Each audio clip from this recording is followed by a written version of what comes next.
अभी आपको एक 3 पॉइंट स्टार्टर का आपको अध्ययन करना है। 3 पॉइंट स्टार्टर का अध्ययन करना है और केवल स्टार्टर चलाना कैसे। तो पहले एक बार अपन सिंपली डीसी मोटर देखते हैं कि डीसी मोटर में ये एक फील्ड वाइंडिंग होती है, ठीक है, जिसके टर्मिनल E1 और E2 और दूसरा एक आर्मेचर होता है ना। आर्मेचर के सिरे हो गए आपके A1 और A2। मोटर का जो थ्योरी का डायग्राम क्या था कि ये E1 और A2 शॉर्ट करके नहीं यहाँ सप्लाई, E1 और A1 शॉर्ट करके यहाँ सप्लाई, इधर प्लस और इधर माइनस दे दो तो मोटर घूमने लग जाएगी। और बहुत वो छोटी मोटर है तब तो वो डायरेक्टली घूमने लग जाएगी। अगर कोई बड़ी मोटर है, जैसे जैसे बड़ी मोटर होगी, छोटी मोटर में तो सिर्फ आप कनेक्शन ऐसे ही कर सकते हो। छोटी मोटर में तो कोई दिक्कत नहीं है, बिल्कुल छोटी सी मोटर होगी ना तो फील्ड E1 E2 को और आर्मेचर को पैरेलल कर दो, कोई दिक्कत नहीं। लेकिन जैसे वो मोटर बड़ी है, बड़ी मोटर तो अपने काम में लेनी है कि बड़ी मोटर है तो उसका आर्मेचर जो है ये आर्मेचर जिसमें ये 2 कार्बन ब्रश हैं तो इसका इंडिकेशन है आर्मेचर का रेजिस्टेंस बहुत कम होता है, इसलिए मोटर स्टार्ट में बहुत ज़्यादा करंट लेती है। तो अपने को इसकी सुरक्षा करनी पड़ेगी।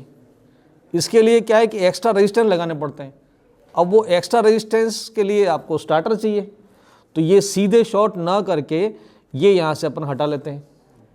इसके बजाय अपन क्या करेंगे, ये जो कनेक्शन है ये E1 E2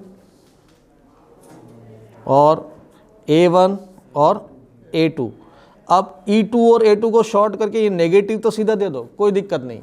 लेकिन इसके सीरीज में कुछ एक्स्ट्रा रेजिस्टेंस लगा दो,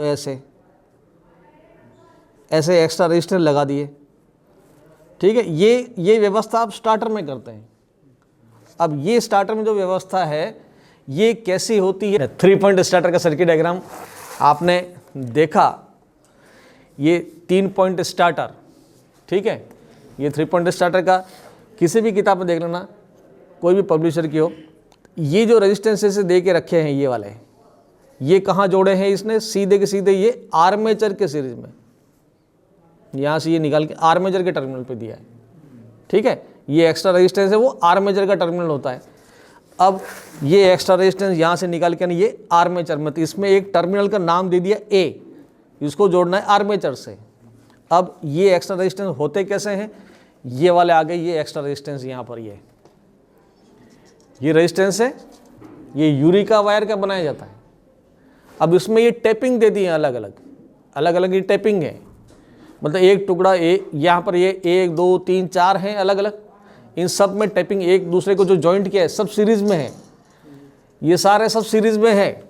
और इन सब के ये पॉइंट निकाल दिए इधर, ये जो पॉइंट है ना ये सभी की टैपिंग है भाई। इसके अंदर टोटल कितने स्प्रिंगे दे रखी है, ये स्प्रिंग नुमा है ना, ये यूरिका वायर की स्प्रिंग नुमा, ये एक्स्ट्रा रेजिस्टेंस है 1 2 3 4 और 4 8, इन तो सबको सीरीज में करके बीच बीच में टैपिंग निकाल दी। तो शुरुआत यहाँ से हो रही है। अगर ये यहाँ कनेक्शन सब करंट हमारी यहाँ से जावे, करंट जब अपनी यहाँ से जाएगी तो इस पूरे रेजिस्टेंस में से घूम करके ना लास्ट में यहाँ से निकल करके जाएगी वो A वाले टर्मिनल पे।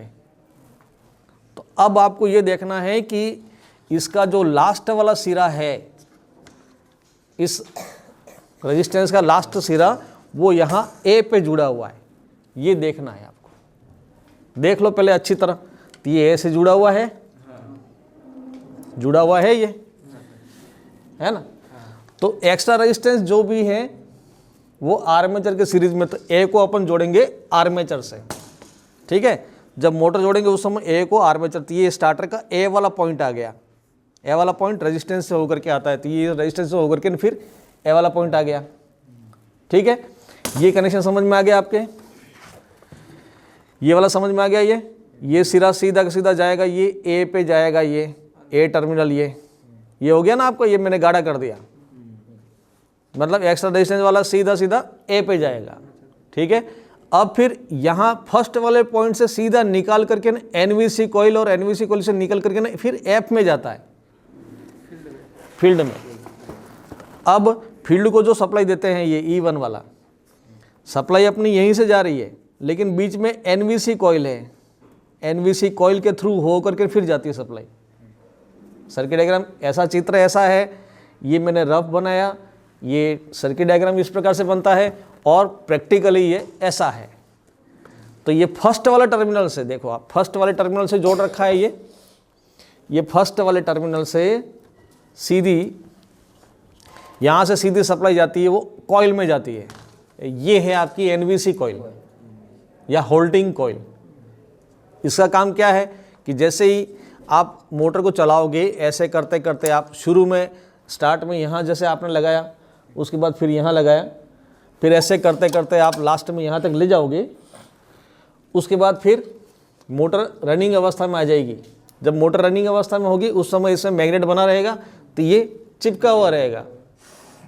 ठीक है, तो इस हैंडल को पकड़ के रखना इस एनवीसी कॉइल का काम है। कोई काम मोटर को चलाने का नहीं है। इस कॉइल का जो काम है ना, ये मोटर को चलाने में नहीं है, ये इस स्टार्टर का ये हैंडल को पकड़ के रखना, बस इसका काम इतना ही है। इसलिए इसमें पतले तार की वाइंडिंग कर दी ना, पतले तार की वाइंडिंग कर दी है, और इसको पकड़ के रखना जब तक इसमें सप्लाई आती रहेगी। ये होल्ड करता रहेगा, जैसे इसमें सप्लाई बंद हो जाएगी ये छोड़ देगा, तो यहाँ ये स्प्रिंग से रिटर्न आ जाएगा, ये तो मोटर बंद हो जाएगी। तो ये काम इसका, ये काम जो है ये एनवीसी कॉइल का काम है, या होल्डिंग कॉइल भी नाम दे दिया, या NVC coil, no volt coil. तो बस इसका कॉइल का काम है सिर्फ हैंडल को पकड़े रखना, और कोई काम नहीं है। और ये है आपकी ओवरलोड कॉइल। ओवरलोड, अब मोटर के ऊपर निर्धारित से ज़्यादा करंट अगर चली जाए तो ओवरलोड से कैसे बचाएगा। अब इसमें ओवरलोड में क्या है कि ये 2 पॉइंट दे रखे हैं ये वाले। ठीक है, सामान्य अवस्था में ये ऐसे रहेगा। ठीक है, और जैसे ही ओवरलोड हो जाए तो ये दोनों पॉइंट जो हैं, ये दोनों के कनेक्शन इस एनवीसी कॉइल के कनेक्शन से कर रखे हैं। ये तरह देख लो कि ये दोनों जो कनेक्शन है, ये दोनों पॉइंट यहाँ से सीधे कनेक्शन इसको दे रखे हैं। ऐसे ही होता है, चित्र में देख लो सर्किट डायग्राम में। ये ओवरलोड कॉइल है। कॉइल तो जैसे सप्लाई का सिरा जैसे आया, अब कॉइल जुड़ती कैसे। अब कॉइल के कनेक्शन, एक सिरा तो मेन एल टर्मिनल से, ये एल टर्मिनल का कॉइल का सिरा जाता है यहाँ, यहाँ से निकल के फिर हैंडल में। ठीक है, एल टर्मिनल का सिरा सीधा जुड़ा हुआ था कॉइल में, कॉइल से निकल करके ना हैंडल में। कॉइल मोटे तार की और कम टर्न की होगी। इसका काम सिर्फ निर्धारित करंट जाने देना और ओवरलोड होने पर मैग्नेट बनना, बस इतना काम है। अब ये मैग्नेट जैसे ही बनाता है, दोनों पॉइंट शॉर्ट करेंगे, ये एनवीसी कॉइल शॉर्ट हो जाएगी। अब ये रनिंग अवस्था में तो ऐसे है, मोटर चलती रहेगी। ओवरलोड हो गई, इसने दोनों पॉइंट शॉर्ट करे, जैसे ये शॉर्ट करे तो इनके दोनों पॉइंट शॉर्ट हो गए, तो इसमें मैग्नेट खत्म हो गया, तो ये छोड़ देगा, तो मोटर बंद हो जाएगी। तो ओवरलोड से इसकी सुरक्षा हो गई। ये ओवरलोड कॉइल इस टाइप की होती है। ये जुड़ती कैसे है, तो ये एल टर्मिनल आया, यहाँ से कनेक्शन इसके कॉइल में गए, कॉइल से निकल के हैंडल में। ये जैसे है, एल टर्मिनल आया, एल से निकल के ओवरलोड कॉइल में, वहाँ से निकल के हैंडल में। ठीक है, ये तो कॉइल का ऊपर वाला सिरा हो गया, ये कॉइल के कनेक्शन हो गए।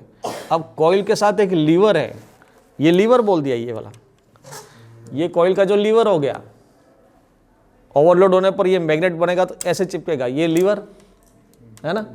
अब इस लीवर से क्या होगा, ये दोनों पॉइंट है वो एनवीसी के शॉर्ट होते हैं, तो ये लीवर के जो बाद वाले ये 2 पॉइंट हैं, समझ आ रहे ना। ये दोनों जो पॉइंट है ये लीवर के बाद, ये दोनों एनवीसी के हैं, तो ये ऊपर उठेगा तो चिपक जाएंगे, सामान्य रहेगा तो नीचे रह जाएगा, तो सामान्य कार्य करता रहेगा। ये तो 3 पॉइंट स्टार्टर हो गया। ठीक है, देख लेंगे आप अच्छी तरह, अलग अलग कंपनी के अलग अलग मॉडल हो, जैसा भी हो।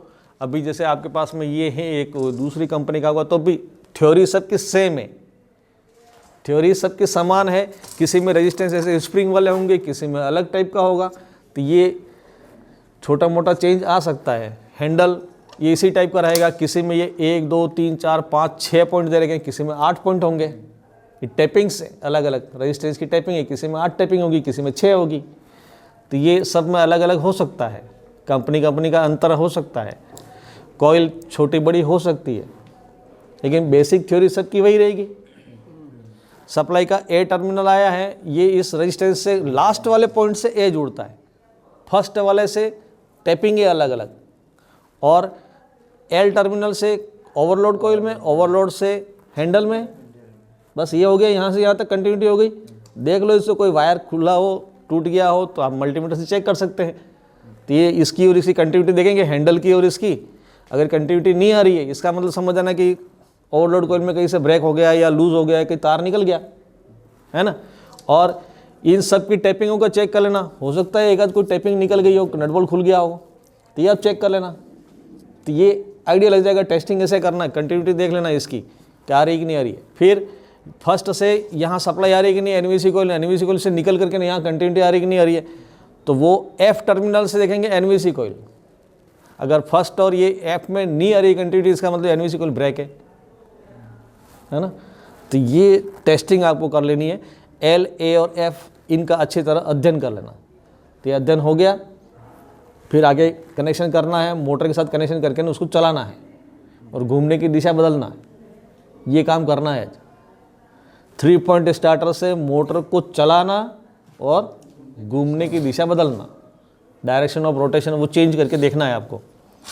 अब रही बात शंट मोटर हो, कंपाउंड मोटर हो, सबके लिए 3 पॉइंट, 4 पॉइंट, सीरीज़ के लिए 2 पॉइंट होता है। सीरीज़ में 2 पॉइंट है।